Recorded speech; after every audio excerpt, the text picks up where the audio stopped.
I've blogged about the fear of cooking, about doubts in cooking, about guessing in your cooking, and now inconsistency in your cooking. And you know, they all stem from the same basic root. Fears, doubts, guessing, it all comes from a lack of understanding of the underlying methods. You know, magic is amazing to you when you follow the magician's hand the way he wants you to. But once you're shown the trick, once you know the misdirection, you start looking for it. You know his method and you can anticipate when he'll repeat it. It's in his sleeve, it's behind his back, whatever it may be. Well, the mysterious magic in cooking is destroyed by repetitive method. Certain basic skills that you can do again and again and duplicate with results. While the magician can make a playing card, a coin, a dollar bill, a credit card, all disappear with the same sleight of hand, the twist of hand, however they do it, you can cook chicken or fish or steak or vegetables or pork in the same repetitive method. Once you know the sleight of hand, it doesn't matter if it's a dollar bill or a credit card, the magic will appear for you. So I promised last time that I'd give you the answers to my chef test that I give prospective employees. The answer to question number one, how do you tell when oil's about to smoke? Well, oil has wide varying smoke points. You look for a convective process. You look for the oil about to move in the pan as it cools, rises, falls, cools. You can see a convective process. How do you develop color during saute? Well, you need to get to the point that sugars caramelize at 320 degrees to make sure that that saute pan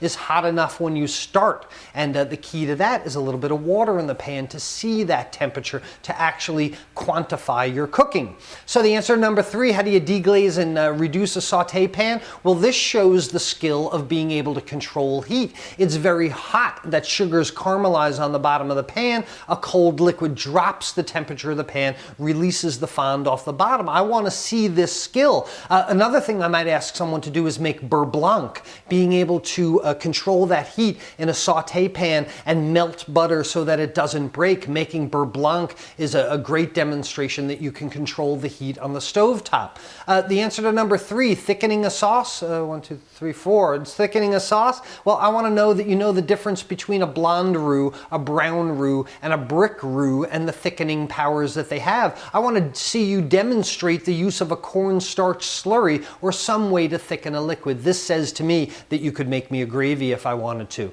If I told somebody go poach me an egg, well, I want to see them use a moist process. I want to see that they know the difference between boil, simmer, and poach. Plus, I like eggs Benedict. I might have them make me that. And lastly, how to roast a delicate item in the oven, like fish. I might ask them to roast something. I want to see that they can control dry, convective heat and walk this fine line between the coagulation of proteins at 165 degrees when things stiffen and shrink, and then 212 degrees when moisture starts evaporating. The key to cooking great is being in that temperature zone where the item is cooked before it dries out in a dry convective process. So I'd like to see them cook fish in an oven and still have it come out moist and be fully cooked. The last test, how do you tell when a hamburger is done? Well, I might give a prospective employee 3 steaks and tell him, make me 1 medium, 1 well done, and 1 rare. I want to see that he can control that direct conductive heat on the barbecue grill, and the answer is hopefully that he used a thermometer to quantify exactly where that temperature is, so you know where you're getting to. You know, cooking without a thermometer is like with a recipe and without a thermometer is like driving with a road map but blindfolded. You've got all the directions, but you'll never know when you got to your destination if you got the blindfold on or you don't have a thermometer. So this is what's going on in my kitchen.